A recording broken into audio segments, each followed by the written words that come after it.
So class 11 student, आज की इस वीडियो में हम कंटिन्यू रख रहे हैं अपने हिस्ट्री के चैप्टर नंबर 4 जिसका नाम है इस्लाम का उदय और विस्तार के बारे में। तो लास्ट वीडियो में इस लेसन का इंट्रोडक्शन पार्ट आ गया था। अगर आपने वो नहीं देखा तो कमेंट में मैंने पिन कर रखा है, साथ ही आई बटन में भी मैंने लिंक दे रखा है, तो आप देख सकते हैं। इससे क्या है कि आपके इस चैप्टर की अंडरस्टैंडिंग अच्छी हो जाएगी कि इस चैप्टर के अंदर आपको ऐसे कौन से टॉपिक है जिनके ऊपर फोकस रखना है, साथ ही इस चैप्टर का बेस क्या है। तो चलिए फिर आज की इस वीडियो के फर्स्ट पार्ट को हम शुरू करते हैं। My name is Shahrukh Saifi and welcome to our YouTube channel Quick prep.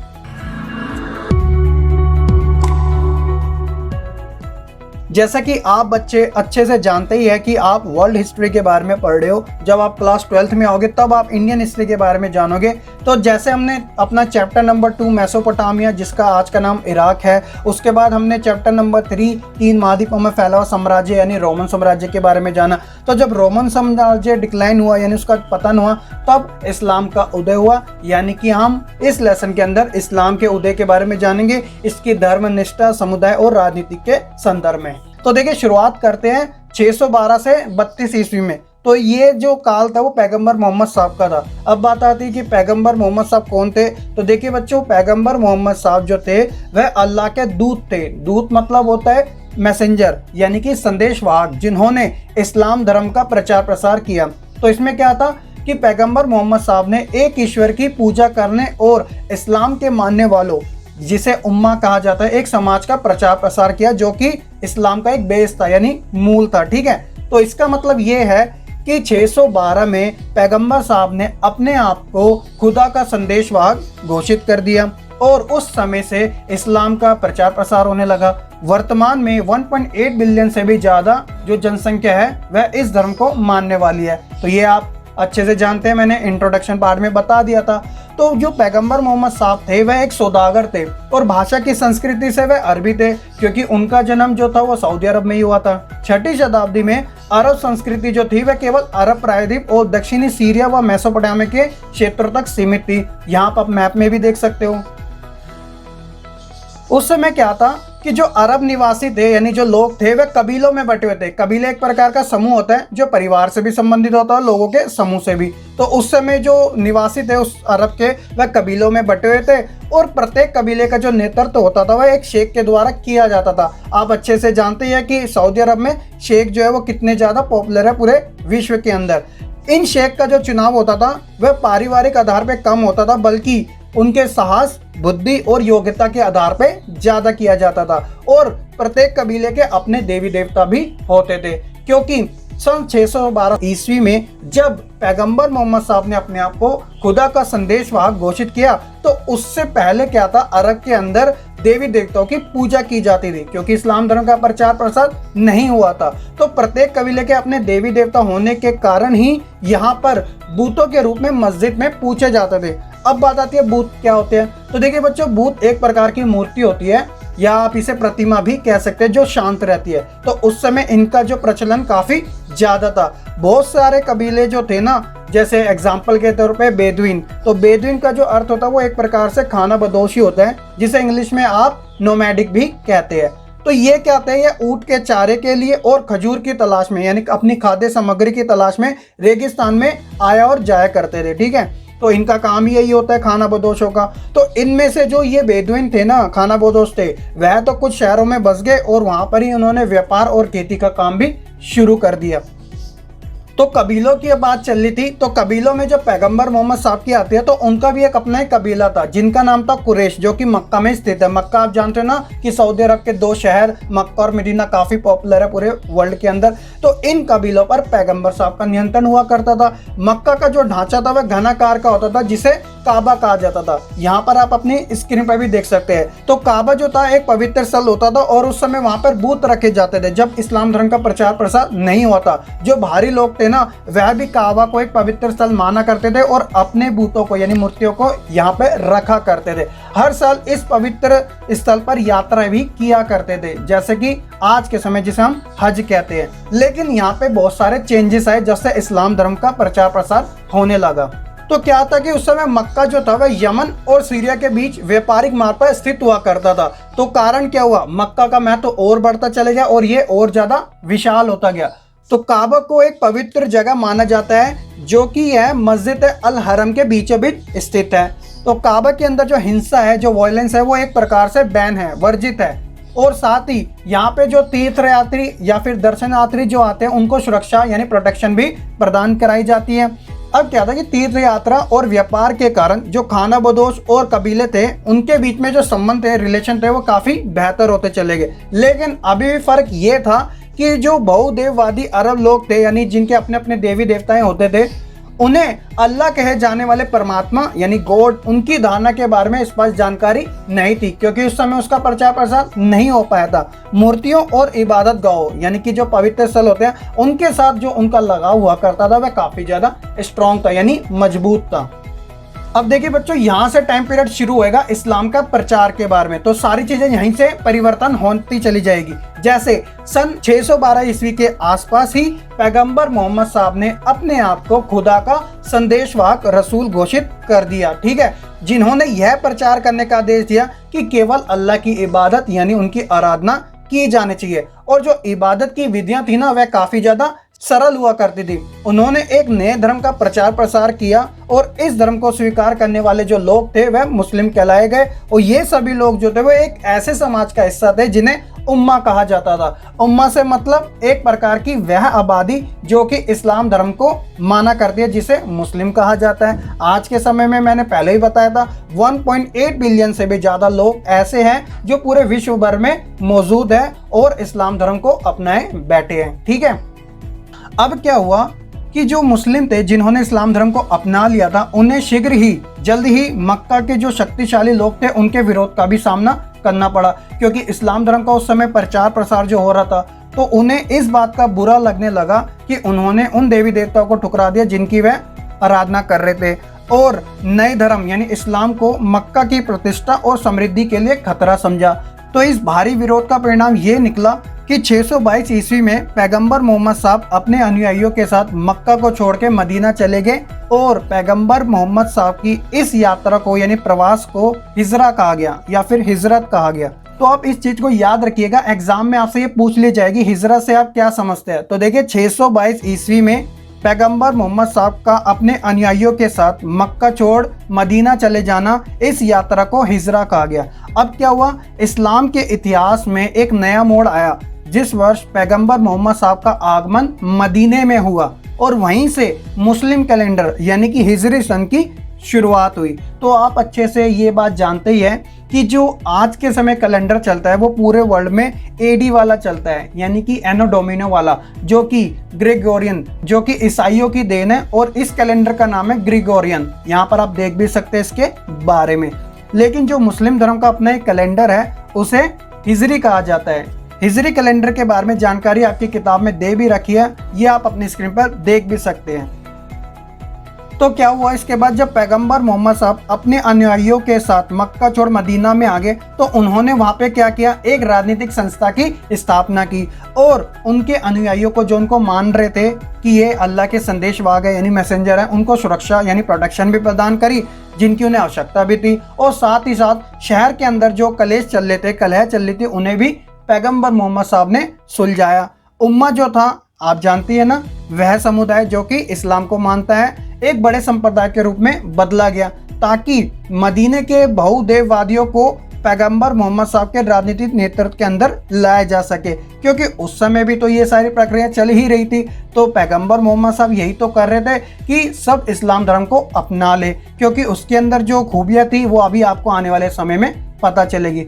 तो पैगंबर मोहम्मद साहब ने कर्मकांड जैसे कि उपवास और नैतिक सिद्धांतों को बढ़ाकर उन्हें परिष्कृत करके इस्लाम धर्म को अपने अनुयायियों के लिए और ज़्यादा स्ट्रॉन्ग यानी मजबूत बना दिया।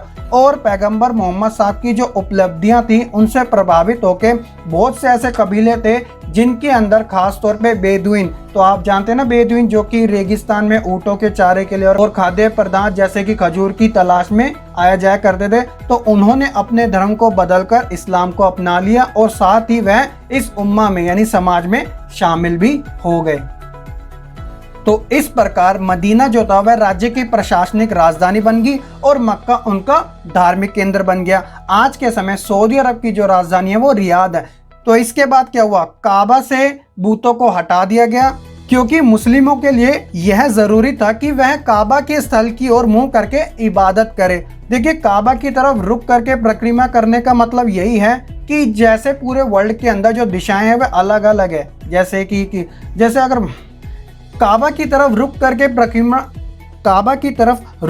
परिक्रमा करने से मतलब ये है कि देखिए, जब भारत के अंदर लोग नमाज पढ़ते हैं मुस्लिम समुदाय के, तो वह पश्चिमी दिशा में रुख करके नमाज पढ़ते हैं। तो ये जो पश्चिमी दिशा का जो रुख होता है वो सीधे काबा की तरफ होता है। तो आप इसके बारे में अच्छे से समझ सकते हैं। और पैगंबर मोहम्मद साहब को थोड़े ही समय में अरब प्रदेश के काफी बड़े भाग का एक नया धर्म समुदाय और राज्य के अंतर्गत लाने में सफलता मिल गई।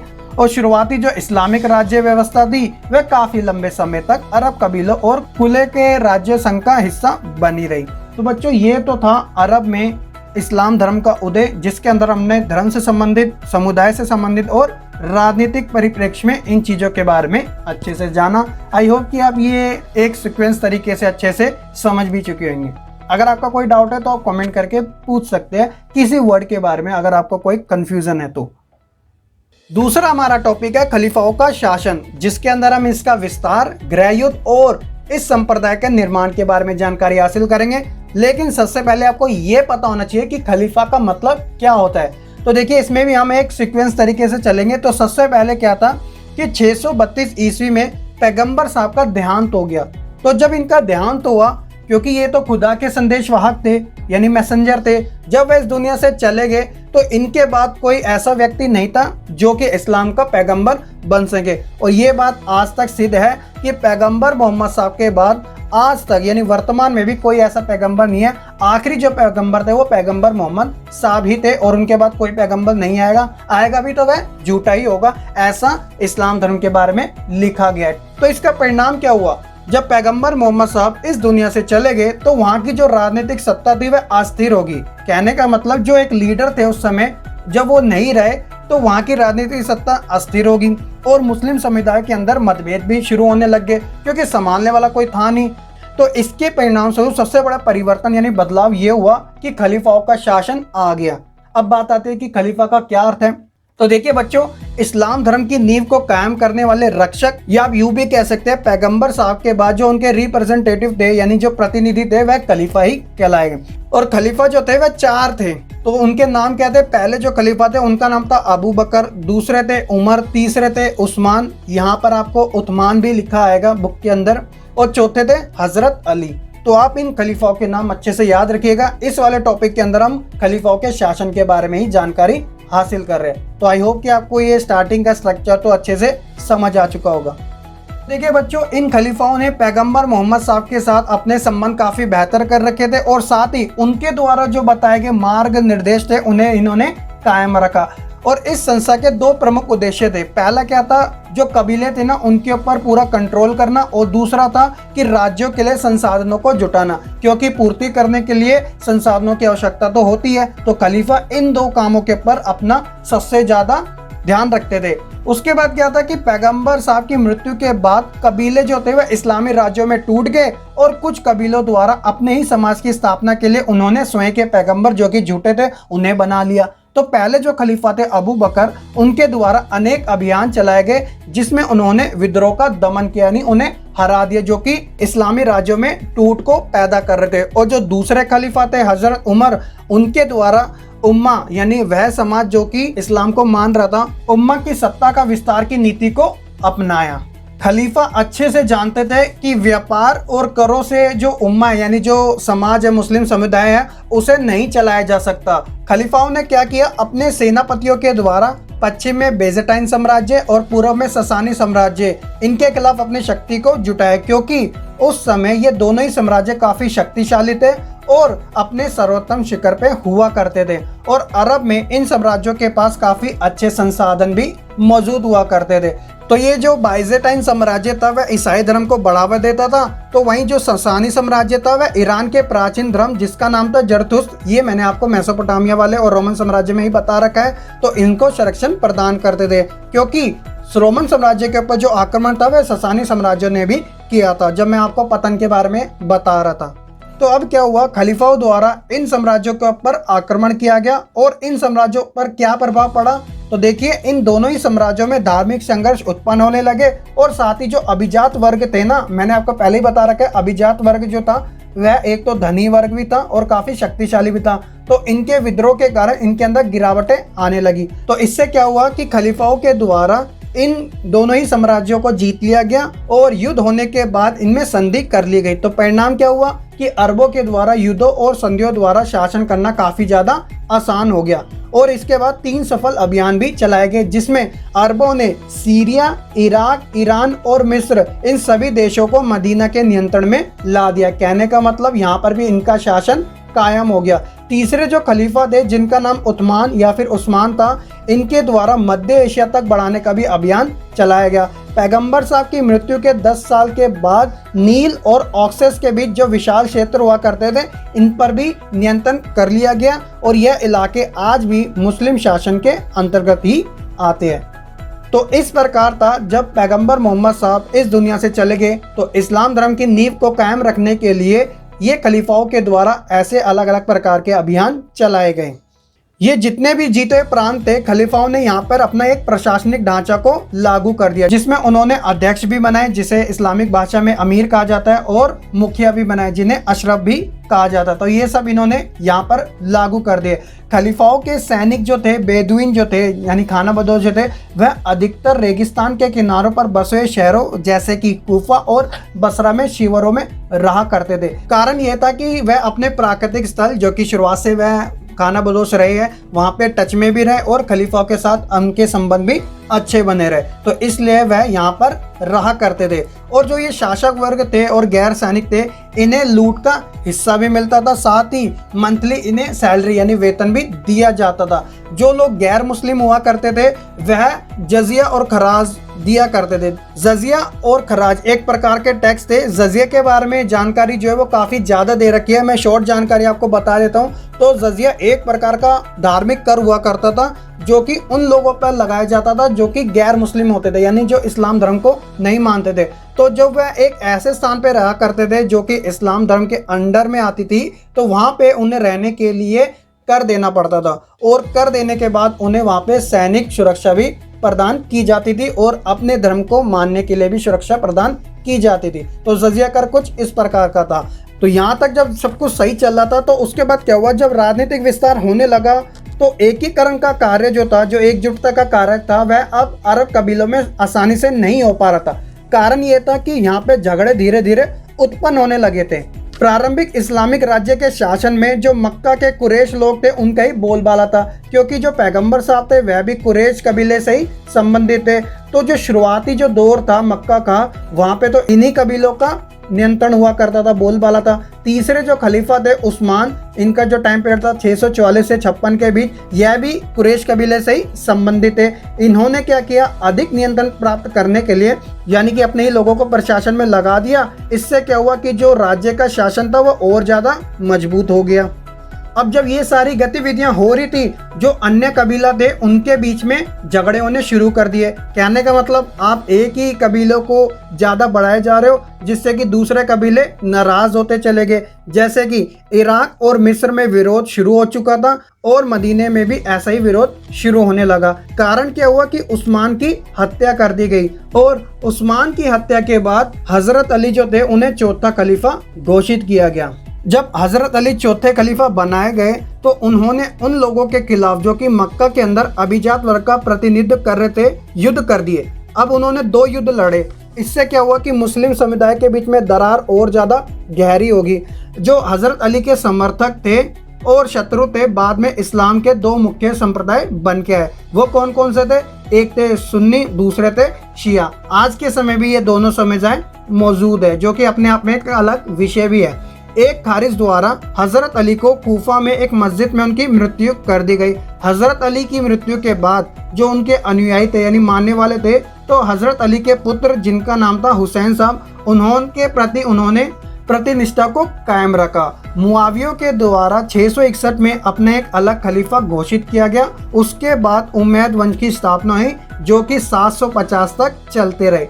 अब बात ये आती है कि ये उमैयद वंश क्या था। तो देखिए ये वही था जिन्होंने खलीफाओं को पूरी तरीके से समाप्त कर दिया और अपना शासन कायम कर लिया। तो इस लेसन के अंदर हमने यहीं तक जाना था। अगला जो पार्ट आएगा वो उमैयद वंश के बारे में ही आएगा और इसके बाद भी उमैयद वंश का अंत हो गया था जो कि अब्बासी क्रांति से जुड़ा हुआ है। तो सेकंड पार्ट जो होगा वो आपको उमैयद वंश के साथ ही शुरुआत देखने को ज़रूर मिलेगी।